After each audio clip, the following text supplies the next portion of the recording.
Welcome to the Slop Temple. We pray this video helps. In this video, I will explain how to make agave wine. First, you'll need to select mature agave plants, which are crucial for a high sugar content. Next, roast the agave hearts to transform their starches into fermentable sugars. This roasting process is vital for developing the sweet flavors. Finally, extract the rich, sweet juice, known as aguamiel, from the roasted agave. This liquid forms the base of your homemade agave wine. Once you have your aguamiel, it's time for fermentation.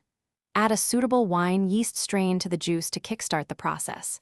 It's important to maintain a stable fermentation temperature, ideally around 75 degrees Fahrenheit, to ensure proper yeast activity.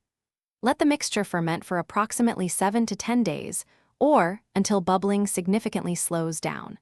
This period allows the yeast to convert sugars into alcohol.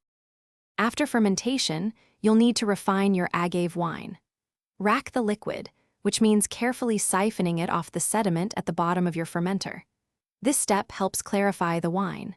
Then, age your agave wine in a carboy or a small barrel for several months to develop its character. You can also infuse it with oak chips or other natural flavors to enhance its complexity. Finally, it's time to bottle and enjoy your homemade agave wine. Make sure all your bottles and equipment are thoroughly sanitized to prevent spoilage. Carefully siphon the finished wine into your clean bottles, leaving a small headspace. Seal them tightly and store them in a cool, dark place. Remember to check the description below for a link to the new Kindle Paperwhite and other great deals. Enjoy the unique taste of your handcrafted agave wine. Thanks for watching. Consider subscribing if we helped you.